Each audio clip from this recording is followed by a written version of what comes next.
Two of the Supreme Court justices should be impeached. And I guarantee you the reasoning that I'm going for is not something you're going to hear anywhere else. Welcome to The Tradesman. I'm Caleb Smith.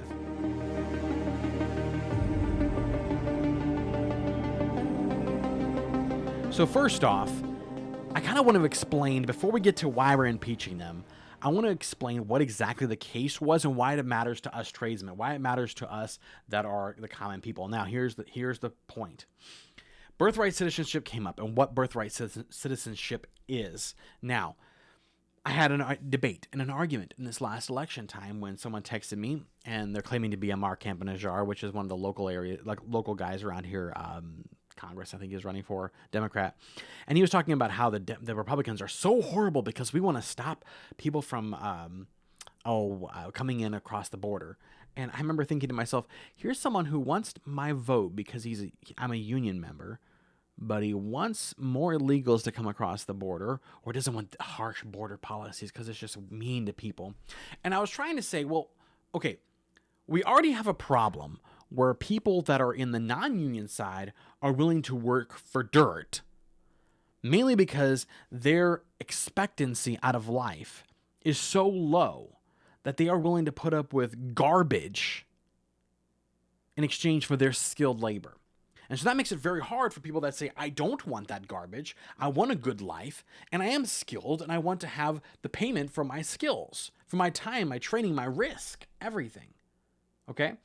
Now, add into that whole bunch, and if you live in Southern California, you understand this issue, and it probably is everywhere across America, but add into that someone coming in across our border who not only is willing to work for less, but is willing to work and live in worse conditions, horrible conditions, and sometimes they don't even understand the conditions they are in because that's what they're comfortable with, they're used to living with, and I've seen it. Both through ministry work at my church where you're knocking on people's doors and you're just seeing the cockroaches crawling everywhere because they don't understand how to live any different. And this is not a knock on them. They've never been taught to live any different. I get that. But what they are comfortable with is subhuman. And we should say shouldn't be allowed, but how we don't allow that is by making sure that we are capable and control the economy in such a way by how many people come in so that we're not over flooding the economy with labor, bringing down that cost. Supply and demand, guys, supply and demand. And a lot of these people come in and they're living in horrible conditions, living in houses that are subdivided, where it's like this room and this, and we're going to block off the garage, and that'll be a whole thing we rent out, and we'll put 2 ADUs in the back, and that's something we'll rent out. And if you live here in Southern California, you understand what that's like. So then allowing anyone who comes into the country and has no intentions of giving to the country, working for the country, but if they pop out, birth a baby, Now it's a citizen. And now not only are we on the hook for that baby, but we're also on the hook for the entire family. Because through that baby, we can't kick the parents out now because, what are we going to do about the parents? Then we are on the hook for all of that. And what are we supposed to do about that? Think about that every time you go for a raise. When you realize that here are people who it's another slave class labor that the Democrats are trying to bring in. There's no other way of looking at it. They had slaves once, and they want more slaves. That's all that they want. And even in their excuses of, well, who's going to pick the avocados? Like when you used to say, who's going to pick the cotton? Yeah. Seems like you haven't gotten very far from your roots there, Democrats, have you? Here's the case that I want to make. Two people that need to be impeached while Trump is in office and while we still have a Congress that is Republican. One is Amy Coney Barrett. Amy Coney Barrett is the most deceitful of people that we have gotten on the court.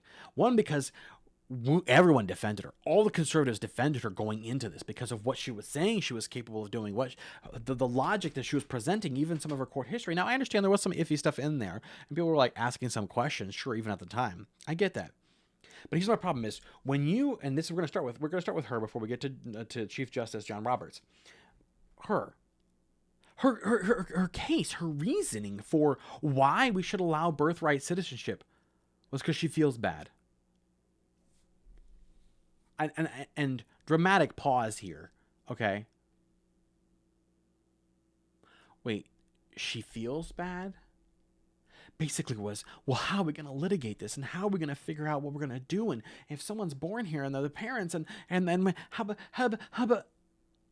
and when you nail it down to what it is, and I looked at it, I looked at the Cliff Notes version. I did not look at the 200 pages, that everyone was writing. I'm not Ben Shapiro. Ben Shapiro did that. He can go do that. He's a lawyer. But the Cliff Notes version of it and her points were those. Because it's going to be hard to define, hard to spell out. And those poor babies.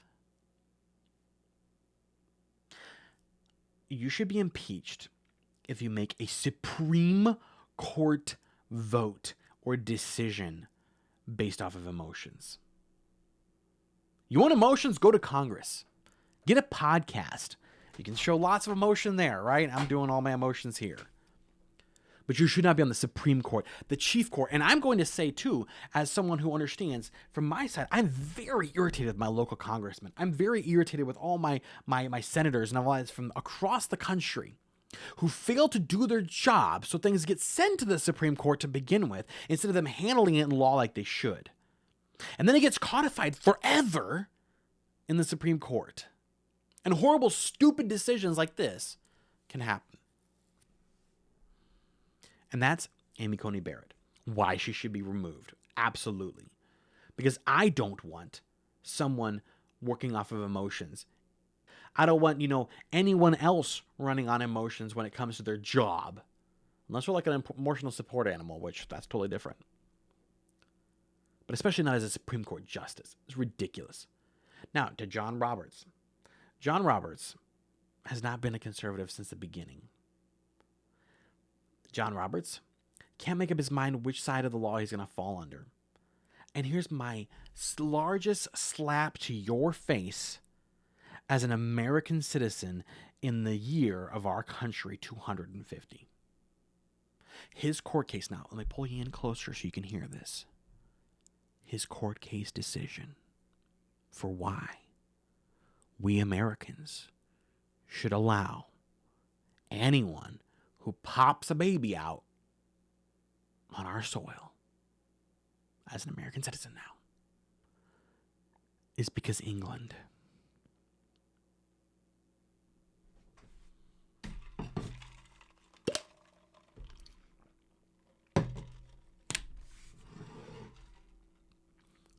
Did you catch that? Did you catch that? So we have the Great American Fair happening. We have America 250 going on everywhere. Where even the ball caps from the baseball teams look amazing because it's all America 250. And the Chief Justice of our Supreme Court says, but what about England? And not even just England. Specifically, what about England sovereignty of their monarch? And the loyalty that people had to that monarch when they were born under his subject, as a subject of his. We fought a war over this. In fact, we're kind of celebrating it right now. In fact, we're going into July 4th celebrating the fact that we are not England. And yes, we took a lot of the common law from England because it made sense, which the common law was established against the noble class of England, and especially against the king. Specifically against King John. The Magna Carta, from which most of the common law in England comes from, gets codified in. Yeah, John Roberts, you're going to have to go. If you don't know that this is America, that with the bad teeth is England, okay? They also don't have AC. Back to why this matters for you.